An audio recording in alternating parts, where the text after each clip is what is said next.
यह भ्रष्टाचार है भाई। आज सब जगह इसी की सत्ता है। खासकर बिहार में तो यह सर चढ़कर बोल रहा है। आपको यकीन नहीं हो रहा तो आपको लिए चलते हैं कटिहार के कदवा प्रखंड के देवगांव, जहां 11 दिन पहले ही सड़क का जीर्णोद्धार कर उसे नया बनाकर तैयार किया गया था। इस सड़क को देख रहे हैं आप, मात्र 11 दिन पहले ही यह बनकर तैयार हुई थी। 11 दिन के अंदर ही टूटने लगी, जगह जगह दरारें पड़ गई हैं। अब इस पुल को भी देखिए, यह पुल भी अब टूटने की कगार पर है। इस भारी भ्रष्टाचार के आरोप भी सरकार के सहयोगियों पर ही लग रहे हैं। इस सड़क को बनाने में जिस कंपनी का नाम आ रहा है वह राम रहीम कंस्ट्रक्शन कंपनी, जो पूर्णिया के पूर्व जदयू सांसद संतोष कुशवाहा की बताई जा रही है। आज जब कदवा विधायक डॉक्टर शकील अहमद खान कुछ नई सड़कों के निर्माण कार्य का शिलान्यास करने कदवा पहुंचे तो बड़ी संख्या में ग्रामीणों ने उन्हें शिलान्यास करने से रोक दिया। ग्रामीणों का कहना था कि पहले उन सड़कों को देखिए, इसके निर्माण कार्य का शिलान्यास भी आपने ही किया था और यह सभी सड़कें बनने के 11 दिन के अंदर ही टूटने और चरमराने लगी है।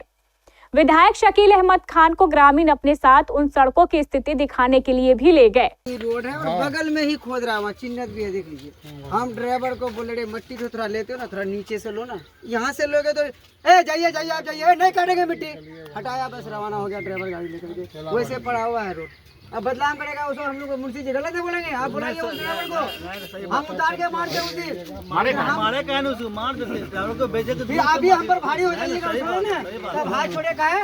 उचित जहाँ तक होता है वहाँ तो लेना चाहिए। हम उसको बोले कि 10 हाथ नीचे से मिट्टी जो लो, तुमको मिट्टी दे रहे हैं। सड़क के जर्जर हालत को देख विधायक का भी सर चकरा गया। उन्होंने बताया कि इस सड़क का निर्माण कार्य राम रहीम कंस्ट्रक्शन कंपनी द्वारा किया गया है, जो जदयू के पूर्व सांसद संतोष कुशवाहा की कंपनी है और चूंकि संतोष कुशवाहा नीतीश सरकार के करीबी है, इसलिए सरकार उन पर कोई कार्रवाई भी नहीं करती। विधायक डॉक्टर शकील अहमद खान का तो यहाँ तक कहना है कि राम रहीम कंस्ट्रक्शन कंपनी द्वारा किया गया लगभग हर निर्माण कार्य बिल्कुल खराब क्वालिटी का है, लेकिन नीतीश सरकार राम रहीम कंस्ट्रक्शन कंपनी के विरुद्ध कोई कार्रवाई नहीं कर रही है। विधायक ने यह भी बताया कि हमने विभाग को लिखकर दे दिया है, लेकिन विभाग द्वारा कार्रवाई की जाती है या नहीं, यह भी देखने वाली बात होगी। आज 4 सड़कों का जीर्णोद्धार का कार्यक्रम, मरम्मती का कार्यक्रम हो रहा है और दुख की बात यह है कि हम लोग सरकार से जनता की ज़रूरतों का गुहार लगाते हैं, उनसे रिक्वेस्ट करते हैं, विभाग से रिक्वेस्ट करते हैं और काम लाते हैं, लेकिन काम तो ठेकेदार के माध्यम से होता है। एक राम रहीम कंस्ट्रक्शन है जिसका काम आधा अधूरा अधकचरा करने में उनको महारत हासिल है। इसके पहले भी कदवा असेंबली में कई जगह पे उन्होंने काम किया, सड़कों का काम किया, और जो टाइमिंग होता है, जब फर्ज कीजिएगा 5 साल तक मेंटेन करना होता है, उसकी हालत ख़राब। राम रहीम कंस्ट्रक्शन के खिलाफ हमने अभी भी विभाग को लिखा है। उनके जो लोग देख रेख करते हैं, कलवट 3 जगह अभी देख के आया हूँ, आधा से क्रैक हो गया। जितना मटेरियल डालना चाहिए था वो मटेरियल डाला नहीं जाता, वो भी देखा। लगता है कि बस मिट्टी के ऊपर से थोड़ा सा बिछा दिया गया। विभागीय पदाधिकारी की उदासीनता नहीं है, विभागीय पदाधिकारी की उदासीनता और ठेकेदार राम रहीम कंस्ट्रक्शन के ठेकेदार और उस कंस्ट्रक्शन के मालिक को यह समझना चाहिए कि इस तरह की चोरी इलाके में बर्दाश्त नहीं की जाएगी। मैं उनके बारे में लिख कर देता हूँ, यहाँ जनता उनके सामने बताता हूँ। राम रहीम कंस्ट्रक्शन पूर्णिया के हैं और उनके द्वारा कराया गया अधिकांश काम घटिया होता है और 3 नंबर का होता है। हम लोग क्या कर सकते हैं? सरकार ही जब भ्रष्टाचार में लिप्त है और भ्रष्टाचारियों की सरकार है तो यही हालत होगा कि कलवट बनेगा और टूट जाएगा। हम लोग तो रिक्वेस्ट भेजते हैं, रिक्वेस्ट के लिए असेंबली में बोलते हैं, विभाग में बोलते हैं, सचिव के स्तर तक बोलते हैं। एक काम मिलने के बाद ठेकेदार लोग और जिसकी कंपनी होती है, कंपनी तो बड़े बड़े लोगों की है, बड़े बड़े ठेकेदार लोग उसमें काम करते हैं, टका पैसा उनके पास बहुत होता है। मैं तो कोई कमीशन खोरी का एमएलए हूँ नहीं, तो आज मुझे बहुत गुस्सा है इसको लेकर के। ऐसे काम लगातार हो रहे हैं, आप ही ने बताया कि कई सारे काम किए गए हैं राम रहीम कंस्ट्रक्शन के द्वारा, तो इस पर रोक क्यों नहीं लगाई जा सक रही है? विभाग को रोक लगाना है, सरकार को रोक लगाना है। राम रहीम के मालिक सरकारें के आदमी हैं। जो कन्या अभियंता है जिसके देख रेख में काम होता है, ये आदमी हैं राम रहीम कंस्ट्रक्शन के, सरकार के अंग हैं। सरकार का अंग होकर के इस तरह का चोरी चकारी करेंगे रोड में तो काम चलेगा? इसलिए मैं कहता हूं कि बिहार सरकार भ्रष्टाचारियों के साथ मिल करके बिहार की जनता को लूटती है। बिहार से 3 करोड़ नौजवानों का, मजदूरों का, किसानों का पलायन है। मेरे क्षेत्र से लगभग 30 से 40 हजार नौजवान बाहर काम करने, मजदूरी करने जाते हैं। इसलिए जाते हैं कि यहाँ काम नहीं है, इंडस्ट्री नहीं है, काम का कोई आधार नहीं है। अब जहाँ पर बैठे हैं इस पंचायत में भी कम से कम 3-4 हजार लोग बाहर हैं। कौन देखेगा इसको? एमएलए देखेगा? एमएलए आवाज उठा सकता है। हम लोगों ने इसीलिए पलायन के खिलाफ आवाज उठाई है। और यहाँ पर किसानों का मामला, फ्लड का इलाका है, फ्लड के इलाके में फ्लड आता है, तकलीफें होती हैं। बड़े बड़े पुल का निर्माण हम लोग मिलकर के करवाते हैं, लेकिन निर्माण काम में अगर अधूरापन है तो ये विभाग और करने वाला ठेकेदार। कन्या अभियंता की गलती नहीं है जो जिनकी देख रेख में काम होती है? एकदम गलती है। उन पर क्या कार्रवाई होनी? गलती सब सरकार को आज लिख करके दे दिए हैं, पहले भी दिए थे। ये राम रहीम कंस्ट्रक्शन को हमने ब्लैक लिस्ट करवाया था पहले, लेकिन चूंकि सरकारें के आदमी हैं तो ब्लैक लिस्ट अपना हटवा दिया। ये हालत है।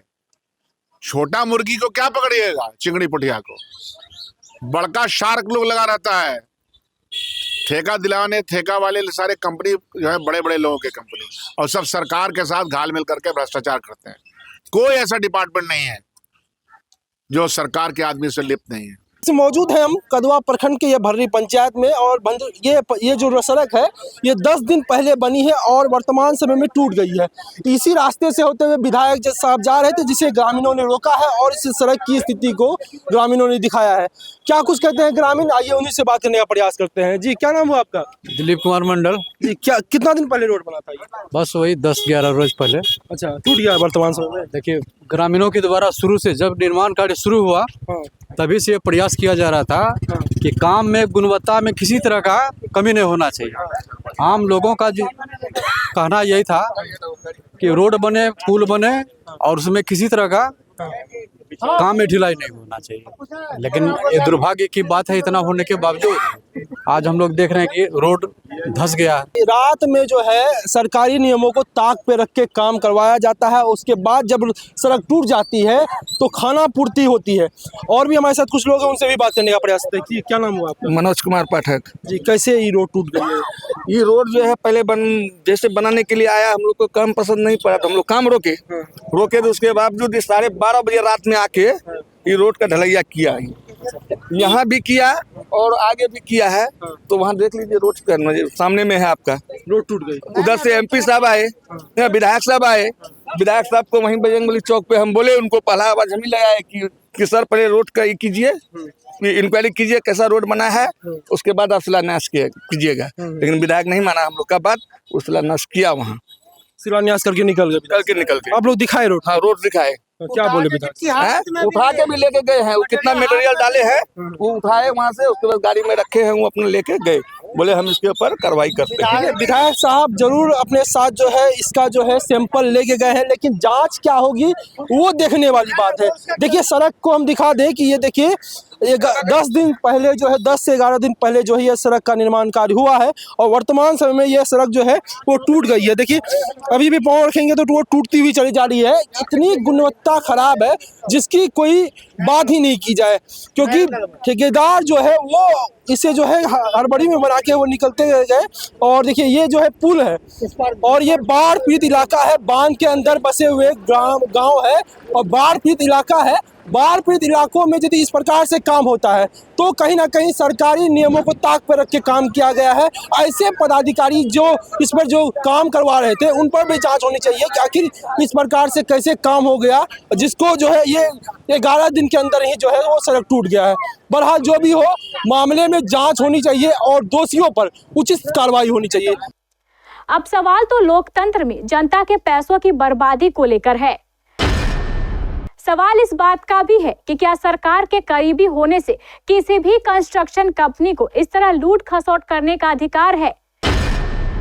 क्या सरकार अपने करीबियों द्वारा किए जा रहे भ्रष्टाचार को खुली छूट दे रही है?